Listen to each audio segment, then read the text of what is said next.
Hello everyone, last class में हमने हर्यक वंश के बारे में पढ़ा था और आप सभी ने बिंबिसार, अजातशत्रु और उदयन के बारे में जाना।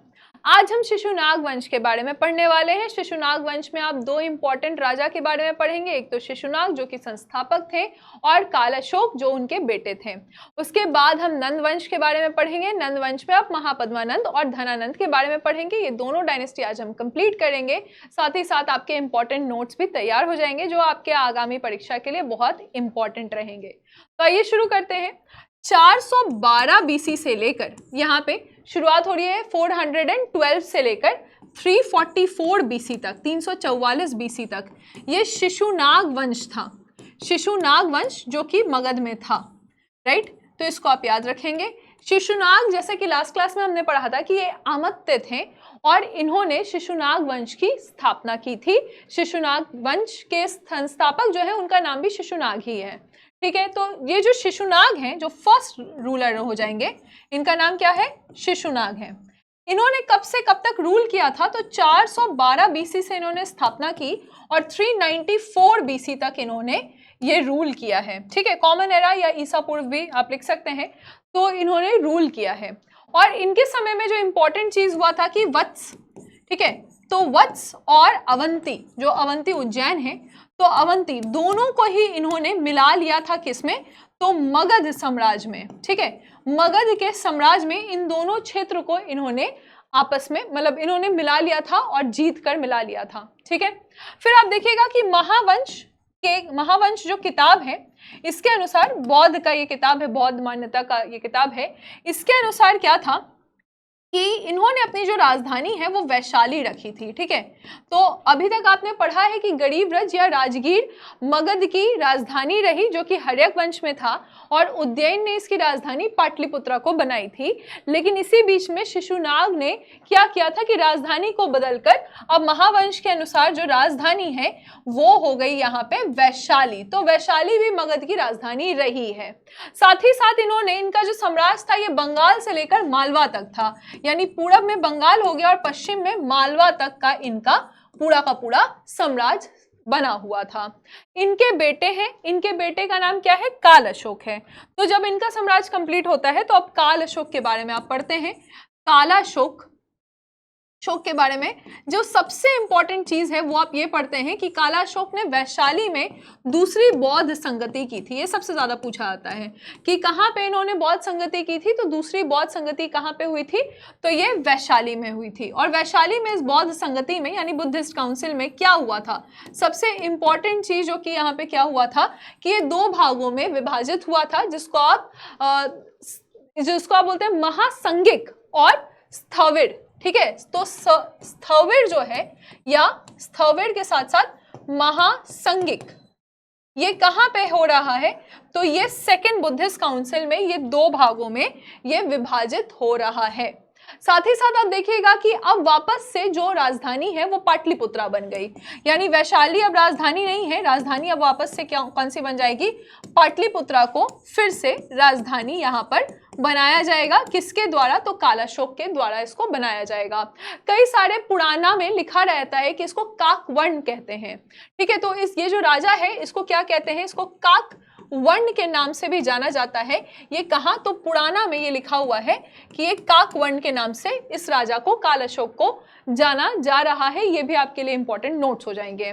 इन्होंने लगभग 28 वर्षों तक, ठीक है, तो इनका जो समय काल शुरू हो रहा है ये कब से कब तक? तो 394 से लेकर 366 तक है, ठीक है। तो इन्होंने लगभग 28 वर्षों तक शासन किया है। इसको भी आप नोट डाउन कर सकते हैं। द्वितीय बौद्ध संगति यहाँ पे हुई है। ऐसा कहा गया है कि इनको महापद्मानंद ने ही एक्चुअली चाकू मारकर इनकी हत्या कर दी थी। महापद्मानंद ने चाकू मारकर इनकी हत्या कर दी थी, ऐसा भी कई जगह मेंशन किया हुआ है। इनके 10 पुत्र थे, ठीक है, इनके 10 पुत्र थे और इनके जो 10 पुत्र हैं इन्होंने मिलकर इनके जाने के 22 वर्ष तक शासन किया और फिर 344 में ये आपका शिशुनाग वंश समाप्त हो गया। और इसी के समय में बाण भट्ट ने एक किताब लिखी थी, हर्षचरित्र। ये भी आप याद रखिएगा। तो बाण भट्ट, ठीक है, बाण भट्ट ने किताब लिखी है और ये हर्षचरित्र नाम का यहाँ पे चरित्र नाम का किताब यहाँ लिखा गया है, इसको भी आप ध्यान रखेंगे। राइट, आगे हम देखेंगे तो 344 बीसी से फिर शुरू क्या हो जाता है, 22 वर्ष तक उनके 10 पुत्रों ने इसमें शासन किया। 344 से लेकर 323 तक क्या हो जाएगा, नंद वंश शुरू हो जाएगा। 344 से लेकर 323 तक, है ना। तो यहाँ पे मतलब नंद वंश यहाँ शुरू हो जाएगा, जिसमें सबसे इंपॉर्टेंट नंद वंश में जो सबसे इंपॉर्टेंट है, जिनको एक राट की उपाधि भी दी गई है, ये है महापद्मानंद। ठीक है, महापद्मानंद। कहा जाता है कि ये जो है एक शूद्र थे, ये शूद्र थे और इन्होंने जितने भी, ये जो शूद्र थे, इन्होंने जितने भी क्षत्रिय थे उनका वध कर दिया था। तो ये संस्थापक हैं जो कि शूद्र हैं और क्षत्रियों का वंश करने के कारण इनको सर्व क्षत्रांक भी कहा गया है। तो अगर कहीं पे आप देखिएगा कि ऐसा लिखा रहेगा कि सर्व क्षत्रांत तक, तो ये इसका मतलब है कि सभी क्षत्रियों का इन्होंने नाश कर दिया था या विनाश कर दिया था, ऐसे आप लिख सकते हैं। और आप जानते हैं कि परशुराम ने भी यही काम किया था, तो इसीलिए इनको यहाँ पे भार्गव भी कहा गया है। भार्गव का मतलब क्या हुआ कि दूसरा परशुराम या परशुराम का अवतार भी कहा गया है। परशुराम का यहाँ पे इनको अवतार भी कहा गया। अगर आपसे पूछा जाएगा ये सारे टाइटल किनको मिले हैं, तो वो महापद्मानंद को मिले हैं।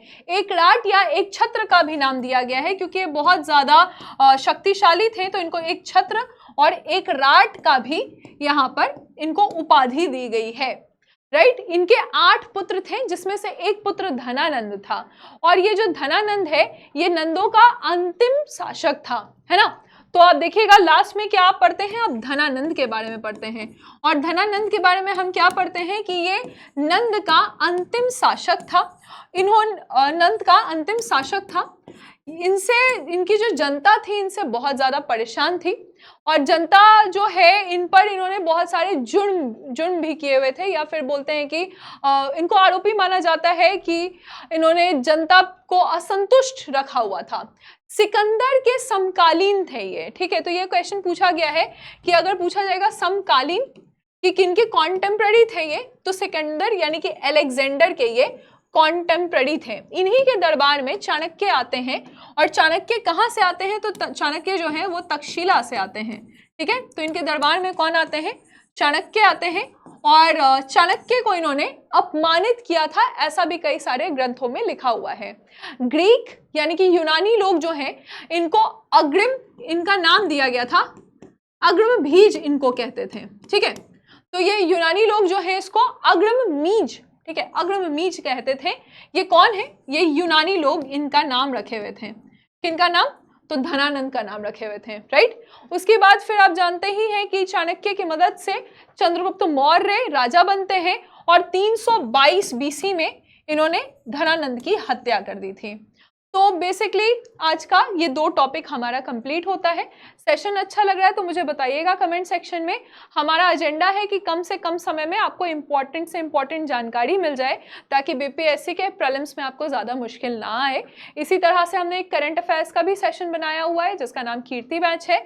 तो 1.5 साल का आपका करंट अफेयर्स 71st बीपीएससी के लिए वहाँ कंप्लीट हो जाएगा। उसमें जुड़ना मत भूलिएगा, ये आपको उत्कर्ष क्लासेस के ऐप पे मिल जाएगा। Thank you.